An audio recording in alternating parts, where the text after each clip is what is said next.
चिराग पासवान इतिहास से नहीं सीखे हैं। नमस्कार, P3 भारत में एक बार फिर आप सबका स्वागत है। दोस्तों, बिहार में चुनाव की घंटी बज चुकी है। अब इसमें अगर आप एनडीए को देखें तो एनडीए के जो मजबूत दल हैं बीजेपी और जेडीयू हैं, और उसके साथ अगर कोई चलता है तो वह है चिराग पासवान। आजकल चिराग पासवान बिहार की परिस्थितियों को देखते हुए बार्गेनिंग में लगे हुए हैं। दोस्तों, ये हमेशा नियम है कि व्यक्ति को कुछ भी करना चाहिए, चाहे वो राजनीति में हो, चाहे वो कहीं और भी व्यापार में हो, चाहे वो प्रोफेशन में हो, उसको इतिहास पर ध्यान देना चाहिए प्रेजेंट में काम करते समय। लेकिन मुझे लगता है कि चिराग पासवान प्रेजेंट में केवल बार्गेनिंग करने में लगे हैं, और अभी तक सीटों के बंटवारे में उनकी सीट्स तय नहीं हो पा रही हैं। वो बीजेपी के द्वारा ऑफ़र की गई सीटों से कुछ ज़्यादा सीटें मांगना चाहते हैं। मुझे ये नहीं समझ में आता कि चिराग पासवान ज़्यादा सीट ले जाने के बाद क्या वो डिप्टी सीएम बन पाएंगे बिहार में, या कोई अन्य सीएम का पद लेने की स्थिति में होंगे। ऐसी स्थिति में चिराग पासवान का इमेच्योर डिसीजन जो बीजेपी को बार बार डिस्टर्ब कर रहा है, और उसका मैसेज बिहार में गलत जा रहा है। चिराग पासवान मोदी जी के हनुमान की तरह से प्रकट हुए थे, और चिराग पासवान ने कहा था कि मैं उनका हनुमान हूँ और उनके द्वारा दिए गए समस्त आदेशों का पालन करूँगा, और इस तरह से वो केंद्र में अपनी राजनीति स्थापित करने में लगे।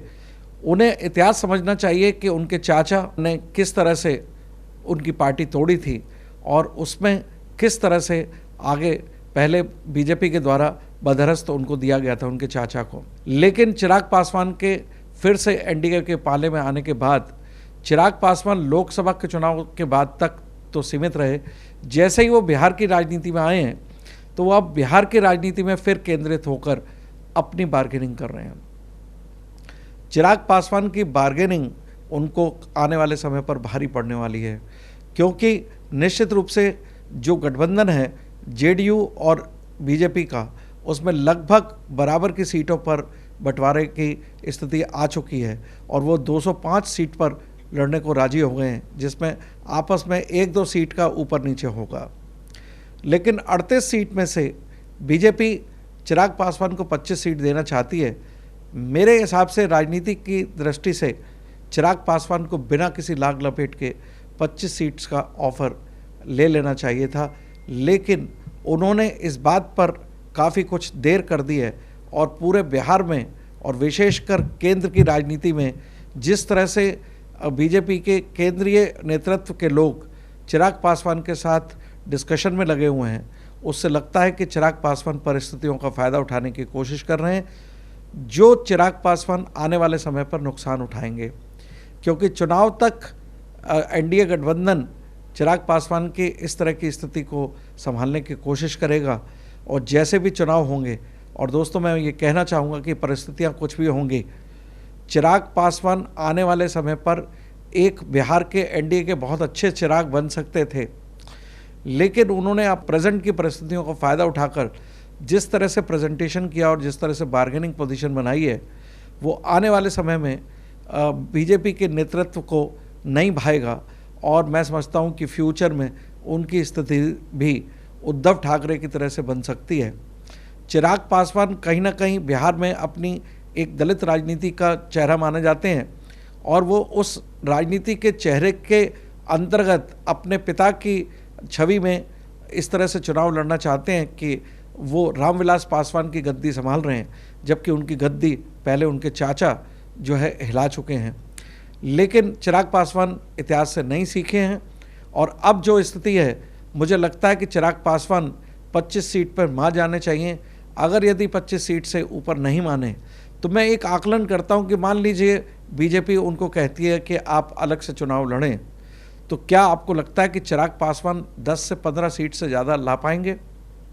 और यदि 10 से 15 सीट्स लाए तो ऐसी स्थिति में जो 243 सीटों का गणित है, यानी कि 122 सीटें किसी को चाहिए, और जिसमें 101 या 102 सीटें बीजेपी जीतेगी, तो क्या आपको लगता है कि जेडीयू बिल्कुल कुछ नहीं जीतेगी जिसमें चिराग पासवान का रोल हो सकता है?